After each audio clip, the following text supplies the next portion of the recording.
Good morning, everybody. We are back again for another pregame show today, and we are joined again by my good friend Charlie. How you doing, Charlie? It's good to have you back on the podcast again. You know what? How's it going? How you doing? Yeah, it's great to be back. Thank you. Really appreciate the opportunity to be back and to talk with you guys today. It's a little different than after week one, 6-3. We didn't Oh, expect sure, to be at this point, but it's a good problem to have, or not really a problem. It's just a good position to be in. for sure. I completely agree. How you doing, Michael? How you doing today? We're chilling, I'm the same as normal. All right, I'm still all here. right. Well, let's get into the topics for today. So we take on the Vikings for the second time this year, and let's just say that we hope that this matchup goes differently than the first time. Because to be honest with you, we should have won game one, but we didn't. And we are, like Charlie mentioned, we are 6-3, much in a much better position than I thought we would be At right this now, time. if I'm being honest with you. And to be honest with you, I do think that we will win on Sunday because of a couple of things.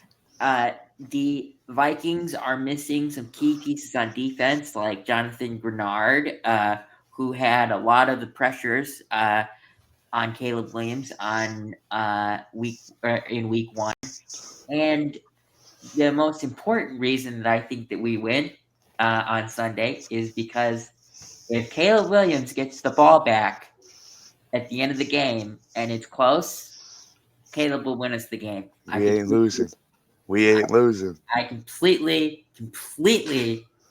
believe that as long as you give Caleb Williams a minute and 45 seconds and a timeout, you are screwed. You are screwed. Yeah. Um, and honestly, also, I have to say, I love the nickname that he has gotten. Iceman is his nickname uh, from the team, and people are calling him that, and I love that nickname. I love it. I love it. What are your guys' thoughts on that? Out of curiosity, Charlie, you go first, and then I'll go to Michael. I'll go first. So first off, I love Iceman. Top Gun is one of my favorite franchises in the whole entire world. So I love that the nickname's Iceman. And I was gonna say, if you give Caleb one timeout, we're fine. But if you give him two timeouts and a minute with the ball, forget about it. We are the Chicago Bears are the masters. We are the masters of winning close games this season. Um, Which is completely opposite from what it was last year, which right. feels So, so good to say. so So good to with say. that being said, we are the masters of close games, but you know, I want a blowout win. I want to get up to like 14-0 early and then maybe have them get three, but I want our defense and offense, our whole team to just do well. I know we've played complete 60-minute games, which we have with some exceptions like penalties and stuff, but I want to see a good game where we are actually comfortable in the lead so I don't have as many heart attacks as I have this season. That is a fair request. What about you, Michael? What do you think about the nickname, and what do you think about all of the game winning drives that Caleb has led us to this year? Yeah, no, Iceman's sick. That's such a sick nickname. That just means how clutch he is and how clutch he has been this whole year. But with that being said, the Bears need this win bad Mm-hmm.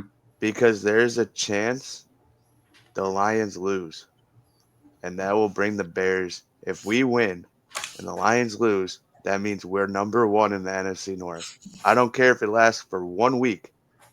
One I week's enough. 1 week's enough. Say we were number one in the North at one point. That's all I care about. Because And and then if we win this game, I feel very very confident against the Steelers. Yes, I can agree. So that actually perfectly ties into our next topic, really, because we're I, going to go I try over. my best, We're going to be talking about the Bears injury report. So thank you, Michael. That is a perfect lead-in. And also, you notice the slash on this. The second part of that banner is really important, and we'll go into that in a little in after I talk about the injuries that our injury report. So we don't have a lot of people out um, for tomorrow. The only two people out are TJ Edwards, which, let me be clear, is a important one. I am not shying yeah, away from that not being important. I'm just saying, we don't have, besides him, we have Jay Walker out, which is not is a he's a practice squad uh type of receiver right now, but he's on the roster. So, but besides that, Jaquan Brisker is questionable after only having 1 day of limited practice, but also, now let me be clear on this. Jalen Johnson is listed as questionable with only 1 day of practice. I do not see him playing tomorrow or next week. I could see him playing against Eagles. the Eagles at the earliest. But But let's be honest, he's really not coming back till week 14. yes, but why is week 14 important? Week 14 is important because it is the first time we play the Packers. And if you're a Chicago Bears player or fan, there is no better matchup than returning against the Packers. And honestly, I'm going to say this. They haven't been playing good football. They No. haven't been playing good football. And this is how bad they've been playing. DJ Moore in the last 2 weeks has more passing touchdowns than Jordan Love. Yes, That's how bad they've been playing. and what? just a reference, DJ Moore only has one. So Jordan Love has zero. Zero. But what are your guys? Yeah, Charlie? What are your thoughts on the injury report and Jalen Johnson returning to practice? Well, first off, I want to say I watched the press conference yesterday. I hope we all did. And Coach Johnson cracked a smile. I've never seen that. He actually That's true. smiled. That's true. I have never seen the man smile. He is all business. And to be honest with you, I love that in a coach. I love Yeah. that. Yeah. He is like Bill Belichick-esque, honestly. He is like the all business, the players that are here are the ones we're worried about type of coach, but getting to see, Coach Johnson smile, means that he's human. He's human. Yeah. But I'm going to say this, when he gets on that sideline, he is a coach that you do not want to screw with. Yeah. I mean, I've watched like some of the mic'd up clips from on YouTube, and he's saying things to the coaches on the mic that's not necessarily something that you'd want to hear. He's clicking the pen. He's aggressively doing it. Like I eventually he's gonna break a pen. He's gonna break a pen. It's insane. But Charlie, what are your thoughts on? I mean, you kind of mentioned Jalen Johnson, but I kind of cut you off. So I'm sorry. Go ahead and continue. So, I'm sorry. yeah, you're fine. Jalen Johnson, 21-day practice window. I think he's not going to play this week. I think he will return in a couple weeks. Second, Bear on the injury report. I do think we need TJ Edwards back. I know he's listed as like He's out. He's He's out out. tomorrow. We need him back. I think that's a very good uh, piece of the defense in TJ, and we would want him back. In terms of Jade Walker, I feel like if we can get Jade Walker back, we can like rotate him in as a sporadic player, which could be helpful. Okay. Michael, what are your thoughts on everything on Jalen Johnson coming back, on the injury report? Just talk about it. Yeah. So yeah, we need TJ Edwards back. I mean, we're getting into our stretch where it's The tough. games are important. The Yeah. games are important. And now we're fighting for a playoff spot. So we need our best guys out there, which is good that Jalen Johnson is coming back. But we also haven't talked about Kyler Gordon is also coming back. Come back later. Yeah. So Kyler Gordon, he can be activated. I think I read it was Tuesday. Yeah, it's after this week. He can be activated, which he could be coming back too. So if we could get Jalen Johnson and Kyler Gordon back, like back Around to the back same weeks, time. that's That's big. huge. That That is we huge. get our cornerback group back, and then you put CJ out there just to be out there, so then they could get rest, so they don't get injured again. You know, Sure. Yeah. it's No, that's a just great point. because that's why I love the CJ Gardner Johnson signing. That's why I was a big advocate about it when we did do it. It's he's just a great filler for everyone. He doesn't have to start. He's good enough to start. Don't get me wrong. He's good enough to start, but he doesn't have to, and he's just a filler player for everyone so they don't get injured. There's actually something that I would like to bring up here. So, CJ Gardner Johnson can play cornerback and safety, and I mentioned safety because both of our safeties our contracts are up after the end of the season with Jaquan Brisker and Kevin Byard. If you can't necessarily bring both of Byard or Brisker back, you could sign CJ Gardner Johnson to a respectable maybe 2 or 3 year deal because he is only 27 years old. I mean, he's young. Yeah. And have him play safety. Now, I'm not necessarily saying that that's what I want the Bears to do, but it's an option that they could do. That could happen. Yeah, I mean, if they could get him cheap enough to like cheaper enough to where it's not too much money for him, then yeah, I'm all for keeping him for another 2-3 years. What would you say? Like what I think a reasonable deal would be like 5 to 6.5 million, I was maybe. thinking like max 8 mil a year. Yeah, I think that's fair. I think if you can get that for a 2 to 3 year deal, that's like anywhere from $18 to $24 million. That's not a lot. No. But Charlie, since we mentioned that, what are your thoughts on that possibility in the future? I would say the pricing's good that you and Michael were talking about. Um, I disagree on the amount of years. I think if we can get him for 4 or 5 years, that'd be good. I just think that's a little long. That's Yeah, I all. think that's just a little too long. I think 3 year deals are like perfect. I mean, I don't disagree with you in No. terms of keeping him around for the future. It's just when you sign players to 4 to 5 year deals, you give up a lot of money Yeah. for probably the years that they're unproductive or declining in production is what I'm saying. Because you got to think like a 3 year deal, he'll be 30. If you give him Oh a yeah, 5 year deal, he's 32. 30 gives him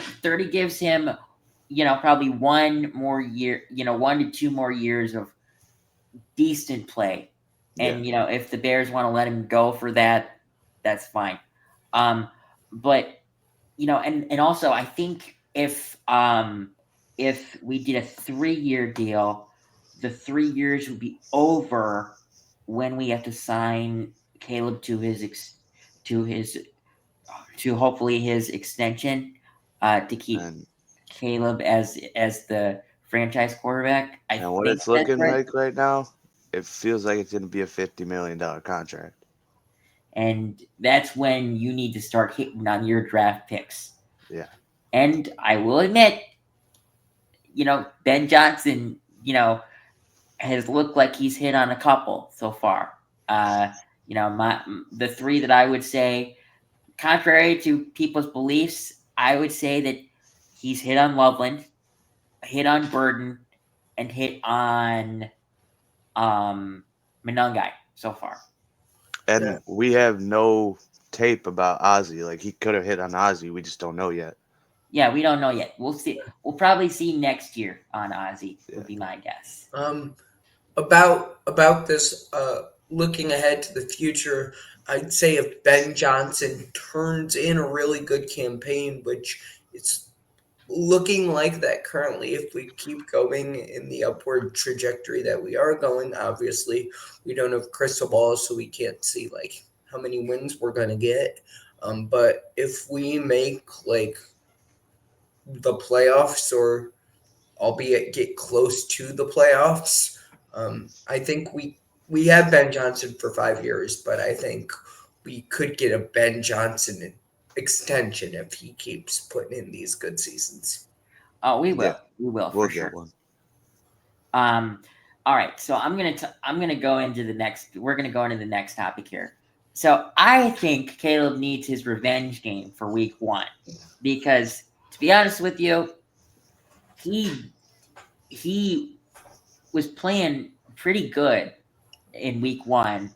It's just JJ McCarthy miraculously had a Houdini type of fourth quarter for some reason, and won the game for the Vikings.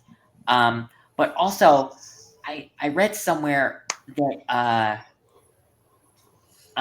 McCarthy has a wrap on his shoulder or something, some type of injury that's not going to sideline him, but something is going on with him that Yeah, is I affecting his game.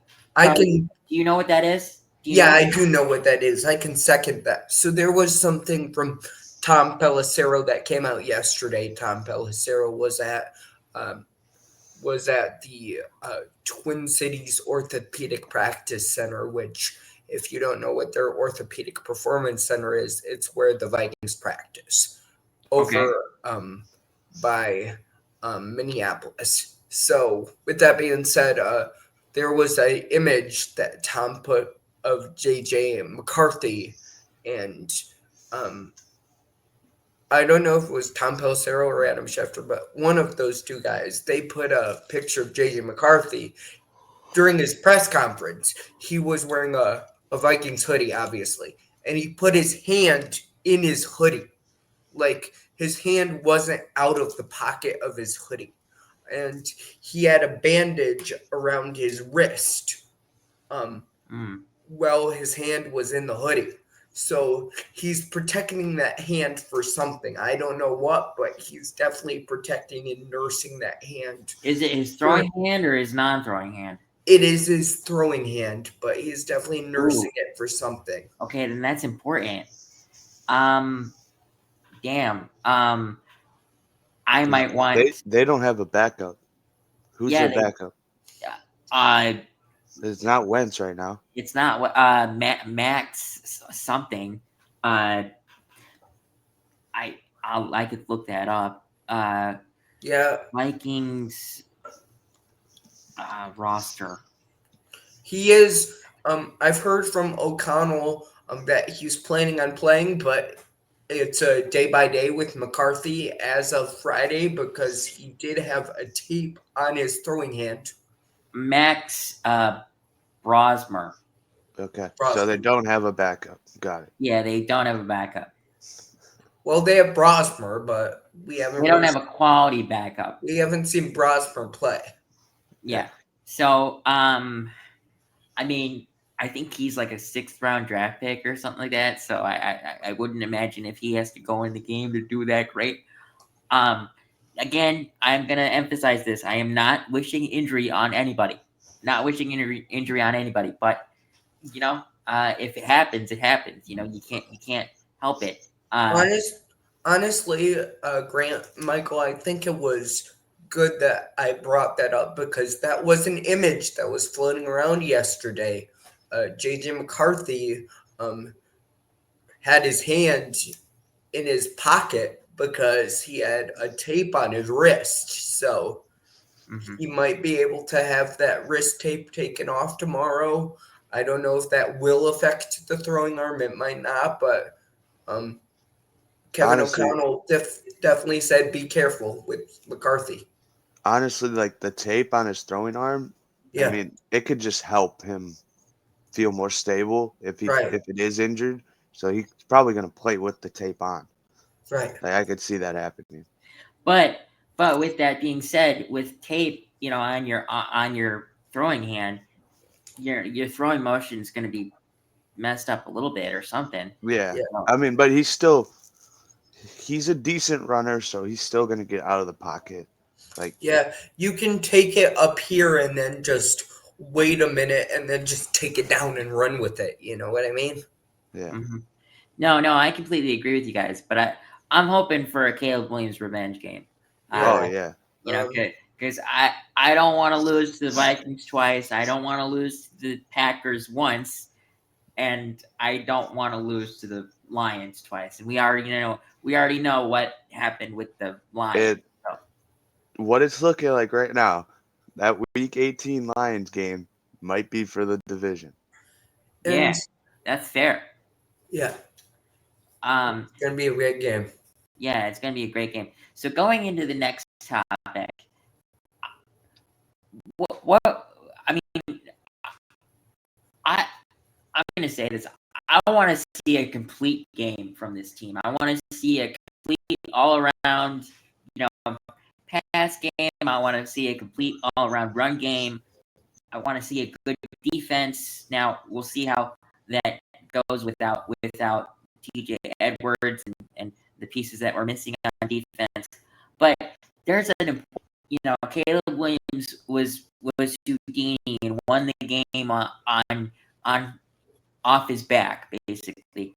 But there were a lot of drop passes that was on the receivers last week, not on Caleb Williams, because Caleb Williams was throwing good balls last week. Very accurate. If I might bounce off of that, very accurate. And one of the things that I just want to say to all of our listeners out there that we haven't been able to say for a while, not many times last year, we gave up 0 sacks. Great job, offensive line. 0 sacks. Yeah, that's true. That's true. But what I was going to say was the drops were on the receivers, Yeah.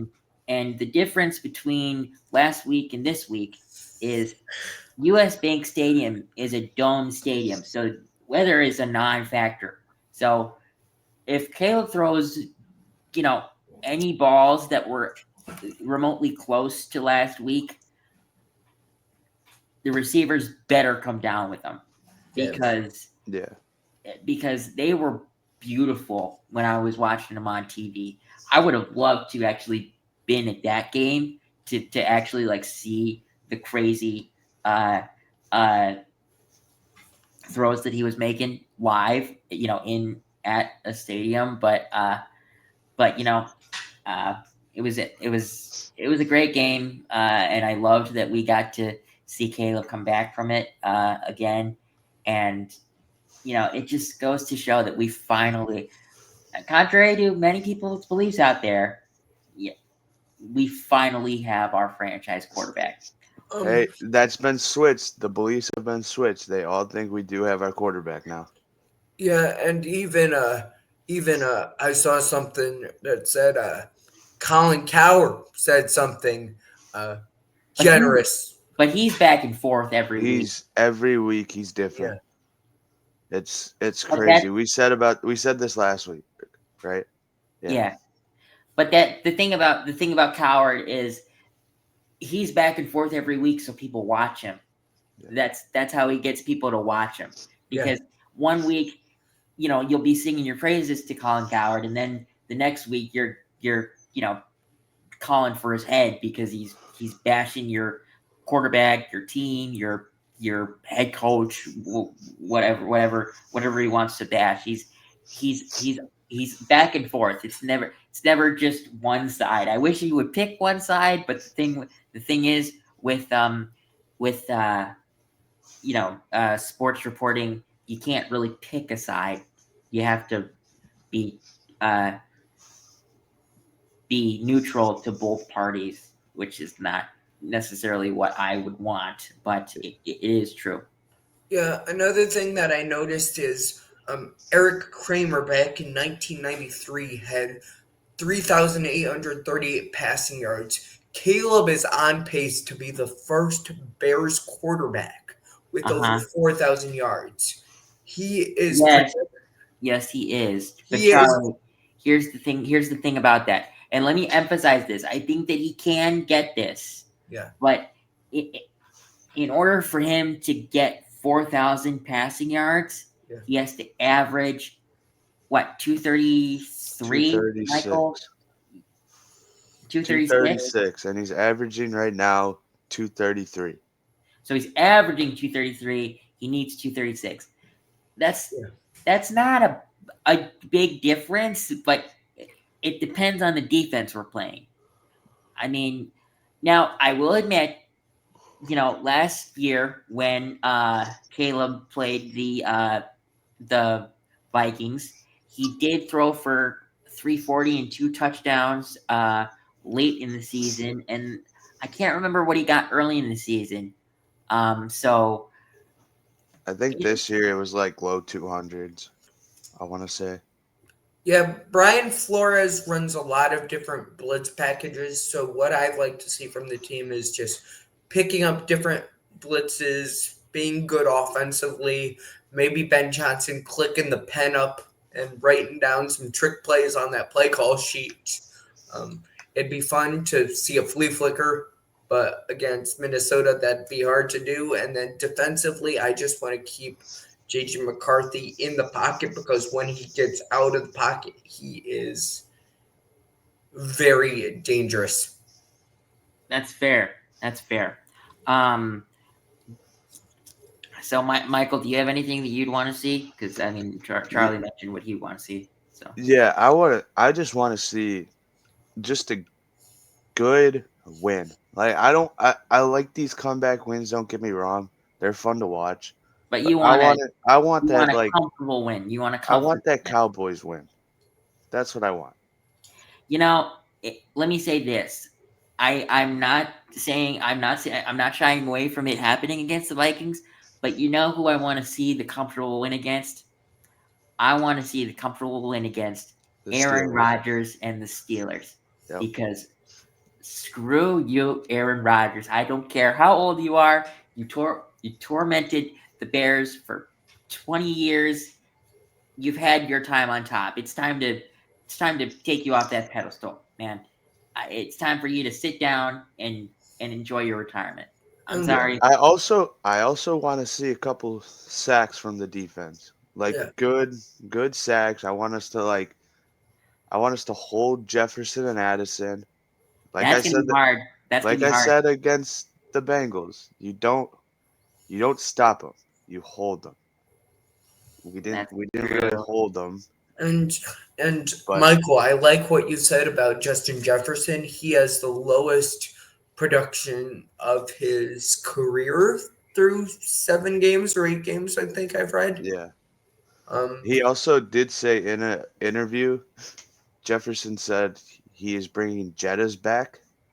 So he won't be Justin Jefferson. He will be Jettas out there. So that's a little scary. yeah. Oh, Um, thanks for I telling us But that, he Michael. needs a quarterback who can throw him a ball. So right. Um, looking forward um, to the Steelers. They're 5-4. I think they could be a winnable game if we play our best game against Pittsburgh or one of our best games. yeah. I think it's possible. But I don't want another loss to Aaron Rodgers. We've had enough. So going into our final topic, we got to do score predictions. Now, the Vikings are 2.5-point favorites right now, with the over under set at I think it's 46 and a half. Or 46 48 and a half. 48 and a half on at Novig. 48.5 on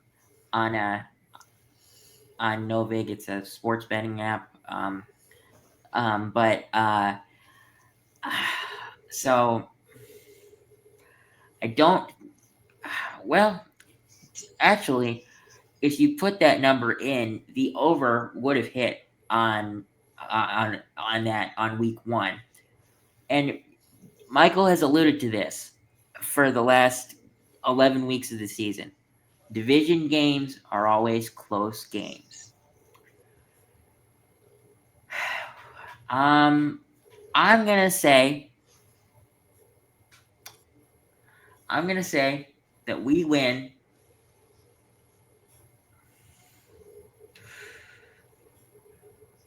28-24.